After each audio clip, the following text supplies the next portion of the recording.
Hi everyone, hope you're doing well from wherever you're watching this channel, depending on the time zone.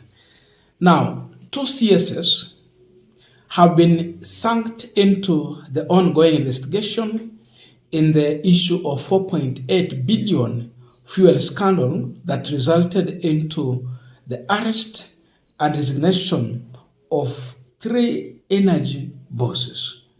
We discussed that video about those specific individuals who are actually the public service boss oversaw their arrest and booking at various police stations.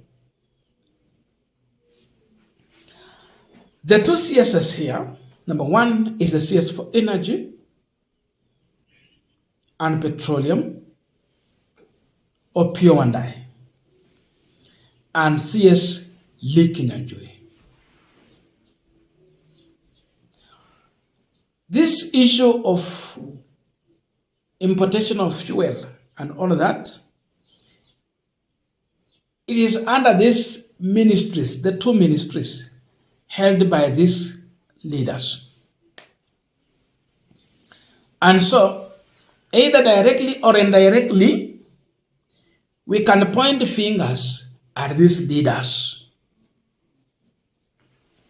Remember, in this story, we were told about a senior government official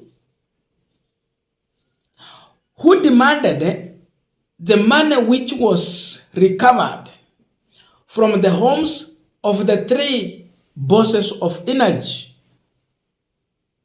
be delivered to that senior government official's home without any receipt, without any trace, about 500 million Kenyan shillings. Wakampelekea kwake. And this was supposed to be used as an exhibit. Tukauliza maswali. Ni nani hawa anataka government official that can make such order?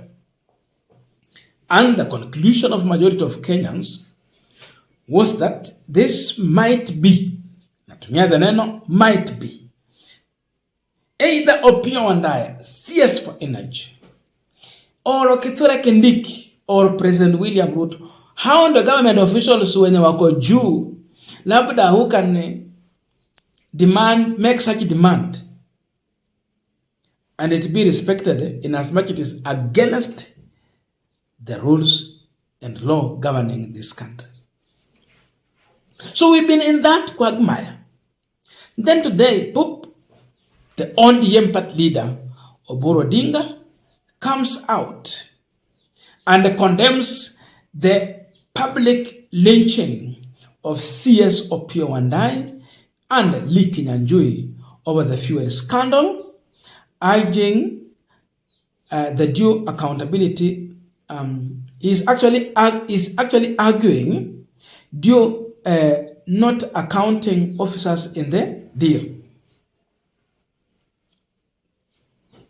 Anasema wacheni kurushia Kinyanjui mawe. Wacha kusugumia Opiyo Wandayi lawama. That is the ODM party leader Oburu Odinga.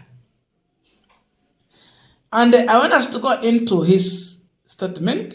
We have quoted it to see Oburu Odinga's argument on that case.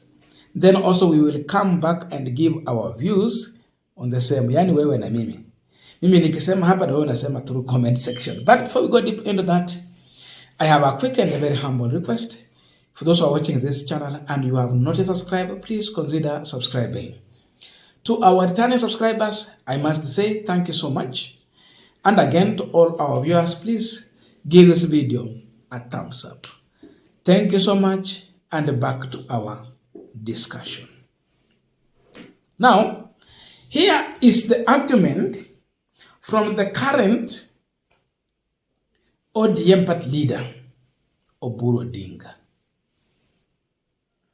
Unajua mtu mwenye ako kwa chama ya ODM anaongoza ODM in absence of Raila Odinga.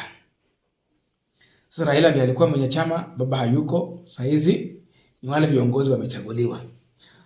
Now, when you look at this matter, can you even attempt to say that in Oburu Odinga, we have the living and breathing Raila Odinga of our times? Listen to this before you answer.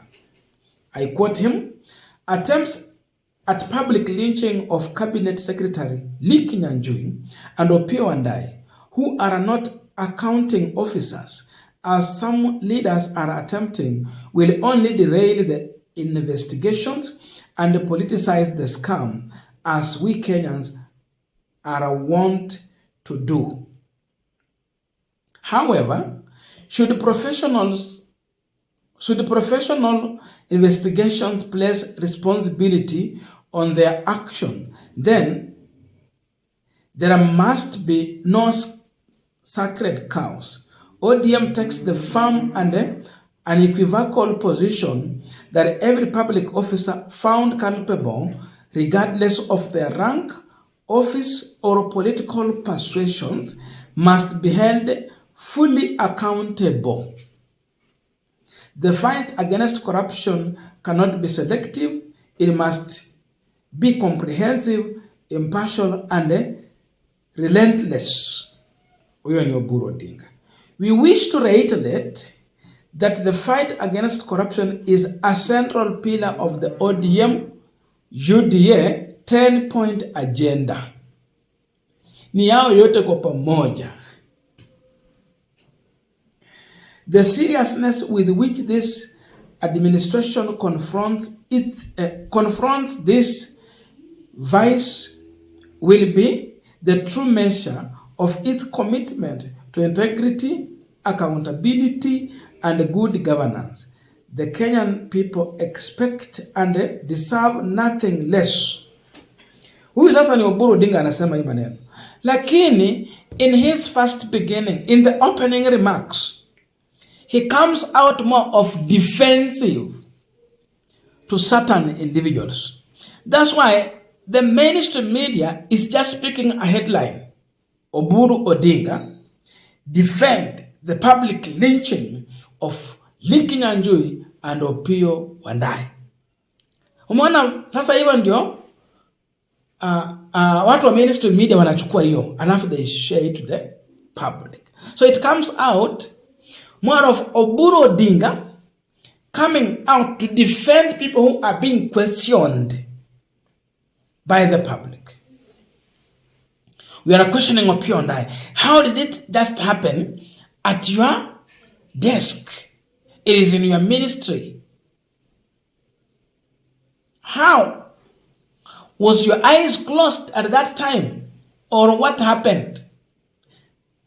And how far did you try to fight this in order to stop it? So you don't have insiders to give you information to understand what is happening. In other developed country, as we are speaking right now, with such situation, Lynching and would have resigned because it has happened in his ministry. Opiyo Wandayi, as we are speaking today, would have graciously done the rightful thing to resign because it has happened in his ministry under his watch. But Oburu comes out at the first point, he defends the two.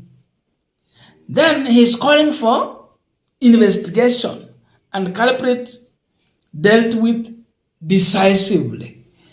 You can't defend, then you confront. No. If you are confronting, just do it.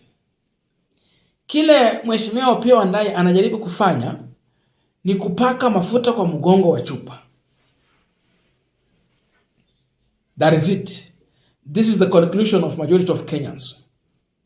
So what Kenyans should understand is that there's no difference between UDA and ODM. In as much you want to say in their 10-point agenda, their main issue is to fight corruption as one of their agendas. Do you see UDA party seemingly showing any attempt to confront corruption? Definitely no. Then Oburu comes so much defensive. Then again, calling for investigation. You sound same. Birds of the same feathers flock together. This is the conclusion of Kenyans in all this. So what has been captured by the media is that Oburu is defending corruption. I don't know your take, but we have a serious case here where they should be telling us where did 0.5 billion Kenyan shillings went to, which was recovered from the homes of these individuals who were arrested, then resigned. Hiyo pesa iko wapi? Hiyo ndio exhibit ilienda wapi? Fununu za habari zinasemekana a senior government official ordered that money to be delivered to him. I don't know your views. And so please let us meet in the comment section to continue with this discussion. Thank you so much and see you in our next video.